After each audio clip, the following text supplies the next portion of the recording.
Good morning, everybody. A rare appearance this morning. Former President George Bush returns to the spotlight, set to deliver a speech on the growing crisis on North Korea. That's a threat he's quite familiar with after 8 years in office. Good morning, everybody. Big morning here. I'm live in America's Newsroom as we get rolling right now. Sandra, good morning. Good morning to you, Bill. I'm Sandra Smith. Former President Bush set to speak in about 2 hours. Former First Lady Laura Bush set to kick off the events in just moments. So President Bush is joined by plenty of big names, including current UN Ambassador Nikki Haley. She will be there. Former Secretaries of State Condoleezza Rice and Madeleine Albright and Eric Shawn live at that event here in New York City for what we are expecting to hear from the former president this morning. Eric, start us off. Do I Good still morning. have IFB? We got you, Eric. If you got me, Eric, I've got you. Go ahead. Can you ask the... Okay, our apologies here. Hang on just a moment here. If we get this established here, we'll get back to Eric Shawn and get a preview for what the president's going to say. Remember the axis of evil on the floor of the House? It was Iran. It was Iraq, it was North Korea. That was then, and this is today, where the North Korean threat continues to befuddle so many around the world. So back to Eric Shawn when we get him live here in a couple moments here. In the meantime, Sandra, another very busy week for President Trump. It is indeed. We are in the middle of a very busy week. Today, the Senate gearing up for another important vote, this one on budget legislation, taking what the president is calling the first step. But it's not without a few hurdles. Chief White House correspondent John Roberts is live on the North Lawn. Good morning, John. Sandra, good morning to you. The president keeping a close eye on the moves in the Senate today. Vote on a budget resolution that will lay the groundwork to pass tax reform with a simple majority. Yesterday, the president spent time with members of a bipartisan group from the Senate Finance Committee. That is the committee in the Senate that will be writing the tax reform legislation. The president insisting that a combination of corporate tax cuts from 35% down to 20%, plus the repatriation of what might be, according to the president, as much as $3.5 trillion being held by companies overseas will result in a substantial increase in household income for the average American family of about $4,000 a year. Listen to what the president said yesterday. This is a once-in-a-lifetime opportunity, in my opinion. This is something that will be really unique. The timing is right. I have had people on both sides, and I promise not to mention the name of the people on the other sides or names, but a lot of people are liking this very much, and I think we're going to have tremendous support. And the president tweeting about this afternoon. Republicans are going for the big budget approval today. First step toward massive tax cuts.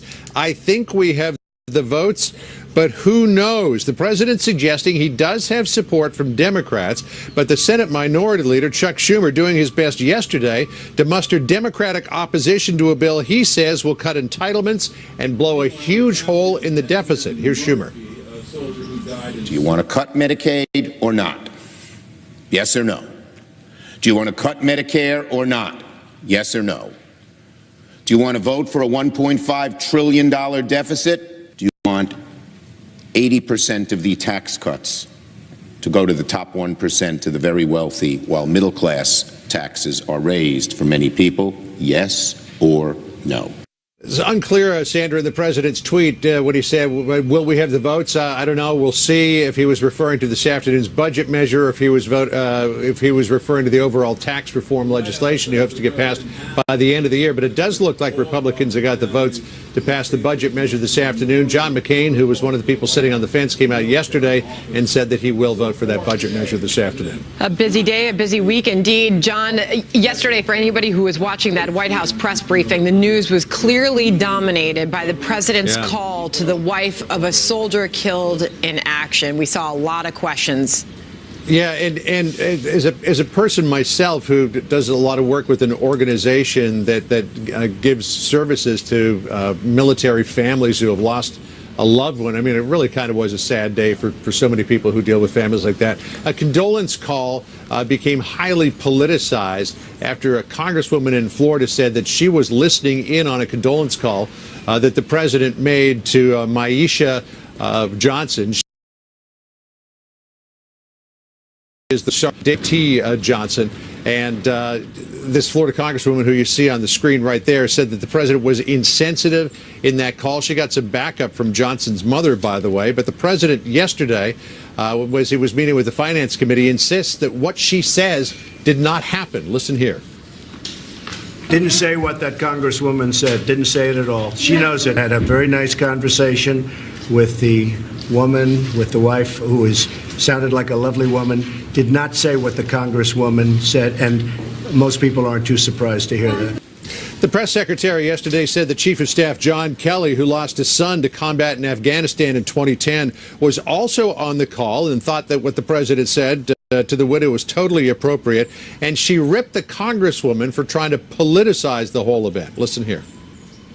This was a president who loves our country very much, who has the greatest level of respect for men and women in the uniform, and wanted to call and offer condolences to the family. And I think to try to create something from that the Congresswoman is doing is frankly appalling and disgusting. Sanders expanded on that, saying that the Chief of Staff, Kelly, frankly thought that it was disgusting that someone would try to politicize a condolence call like that. Johnson, by the way, was one of 4 Green Berets who was killed in an ISIS ambush in the country of Niger in Africa a little more than a couple of weeks ago. Sandra? Sean Roberts, thank you. I want to bring in Charlie Hurd right now, a bit of analysis on this. Opinion editor of Washington Times and Fox News contributor. Charlie, how you doing? Good morning to you. Good morning to you, Bill. How do you see this back and forth playing out in such it's apparent and national way? Yeah, no, I mean, it's very awkward to watch, and it's uncomfortable to watch, and clearly it's a distraction and one that the president somewhat brought on himself by wandering into that business about these condolence calls made by his predecessors. It's one of those things where, if you're somebody like me, I want to see the guy succeed. You wish you could have like a remote control, and when he starts wandering into something like this, you could just mute him real quick so that he just stops talking about it. And so, these condolence calls, it's always an incredibly difficult situation. The people on the receiving. You could just imagine, right? I mean, this is one of the toughest phone calls a president makes. Yeah. This is one of the toughest letters someone has to write. And frankly, we weren't there. Sarah Sanders said the president was completely respectful, very sympathetic. And I tell you what, Charlie, what Marcus Luttrell said about 30 minutes ago, he of Afghanistan, lone survivor, he said, there is nothing we can do. There is nothing we can say that is the equivalent of the sacrifice these families have made for this country. Yeah, and to think about the people on the receiving end of that call, it's harder on no one than it is on them. And maybe they voted for this president, maybe they didn't. They're still in this phone call with this president, and it's got to be so incredibly difficult. And I do think it's sort of interesting that what doesn't get politicized is these calls where a politician isn't present. And when you have a politician, you have this congressperson in the car with the widow, and it suddenly becomes politicized. And I think it's, people are so sick and tired of this stuff. I think that, obviously Donald Trump, maybe even if he did say something that was offensive or didn't strike the right chord, he certainly didn't mean to. And it's clear what he was trying to say. He was talking about the bravery of this young man, going into knowing full well what he was getting into, and to turn it in and make it into something political is just it's the ickiest thing there is. That bravery is enormous too, and we salute all of them. Charlie, thank you, sir. Nice to have you back on our program. Charlie Hurd there in D.C. Nice. 9 minutes past. Sandra. We're going to go back to New York City now, where President George W. Bush is getting ready to give a big speech on North Korea.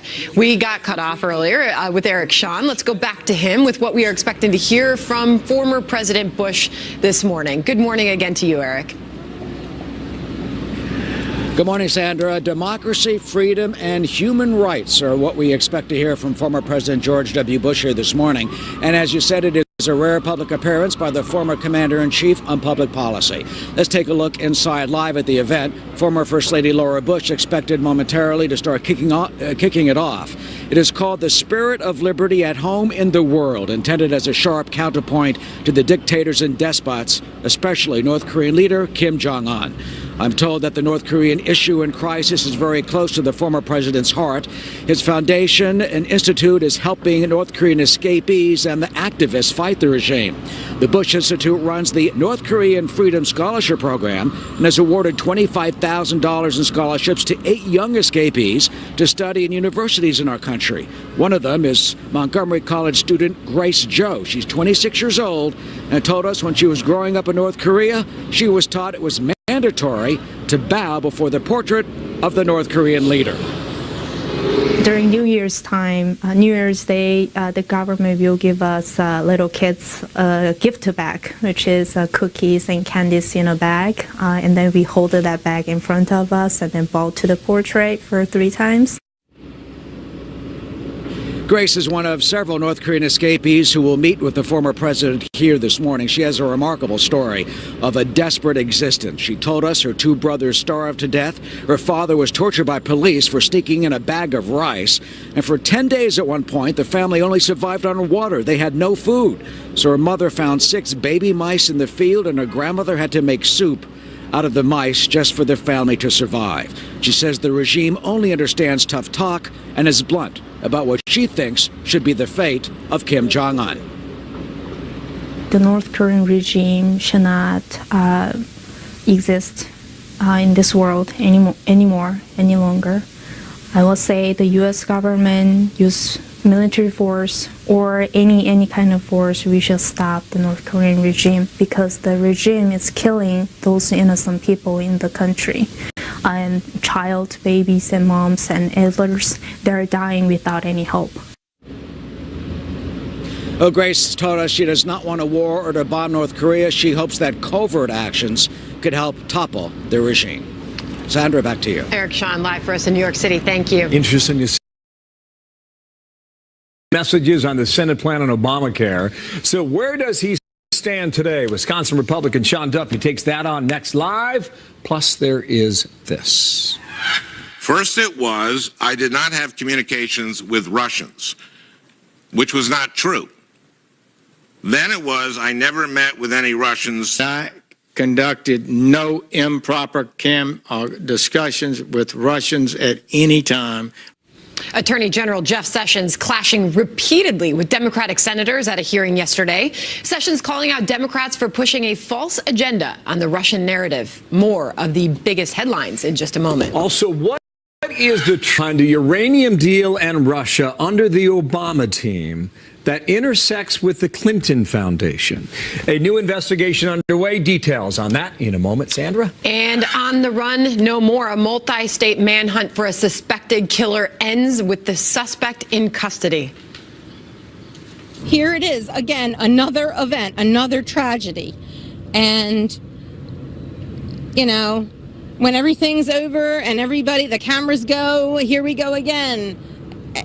But there's people, and people have lost lives. Big question of the week. Will the White House get behind this new proposal on Obamacare? President Trump sending mixed messages on a bipartisan deal from the Senate to temporarily shore up the insurance markets today when he said the following. Has the White House been involved in those negotiations, and will you support that deal? Yes, we have been involved, and this is a short-term deal because we think ultimately block grants going to the states is going to be the answer. That's a very good solution. While I commend the bipartisan work done by Senators Alexander and Murray, and I do commend it, I continue to believe Congress must find a solution to the Obamacare mess instead of providing bailouts to insurance companies. If something can happen, that's fine, but I won't do anything to enrich the insurance companies. So there was a sampling from the last couple of days. Wisconsin Republican Sean Duffy, member of the House Financial Services Committee back home in Wisconsin. Sir, good morning to you. You heard it. Good morning to you, Bill. I know you know what's going on, so what's up? So I think the president's pretty clear here. He understands that he, as the executive, doesn't have the power to unilaterally spend money. We learned this in middle school when we do our studies, that we have separations of powers, and the power of the purse belongs to the Congress. And so if you're going to spend money, like $7 billion to the Obamacare exchanges, it has to start in the Congress. Now, Barack Obama violated that principle. We sued him, and the federal courts have agreed with us. But the president's right here in that if there's going to be some kind of legislative fix to Obamacare and money is supposed to flow to the exchanges, it's going to have to come through the Congress. And so the president has tipped his hand to this bipartisan working group in the Senate. But I think we need to make sure, Bill, that we get some substantial reforms. We got to get rid of the employer mandate, the individual mandate.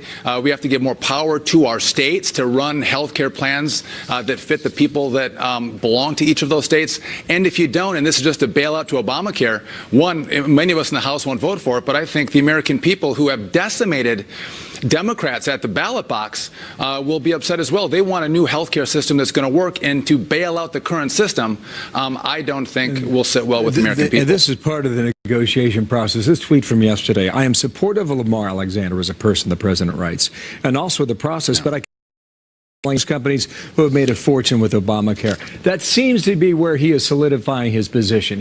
He doesn't want to bail out the insurance companies. Does that bipartisan bill that was floated, does that have the support of the House? Would that pass?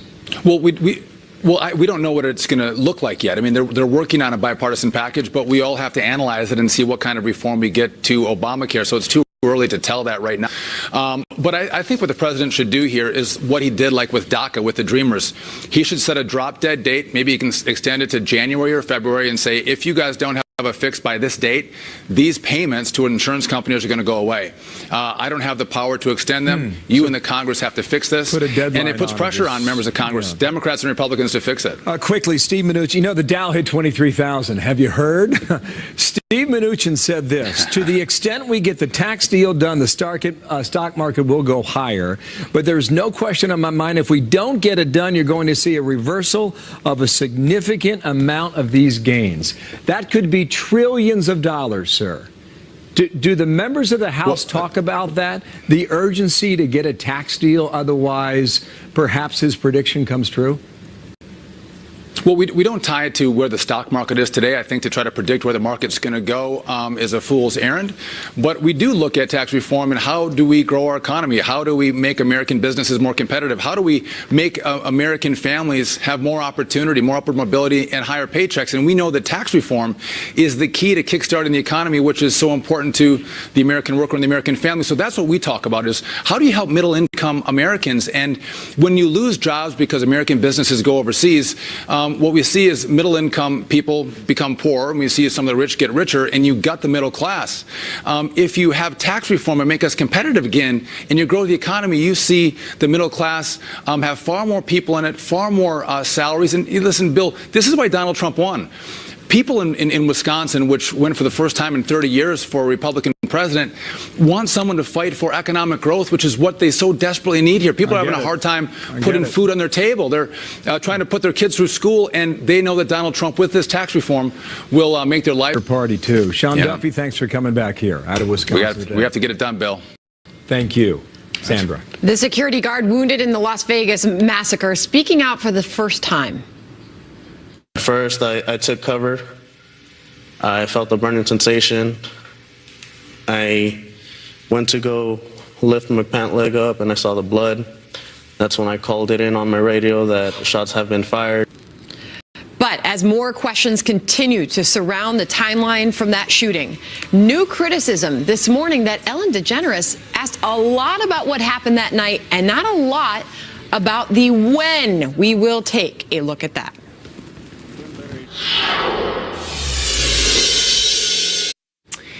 So the security guard who was shot and wounded during the Vegas massacre now giving his first interview, and Ellen DeGeneres says this will be his only television appearance. Jesus Campos, along with building engineer Stephen Shook from the Mandalay Bay, told Very in part this way. They were gunshots, but you thought it was just drilling sounds. At first, I think it was just drilling sounds. Right. So then at what point did you get shot? What happens here? As that door's closing and it's so heavy,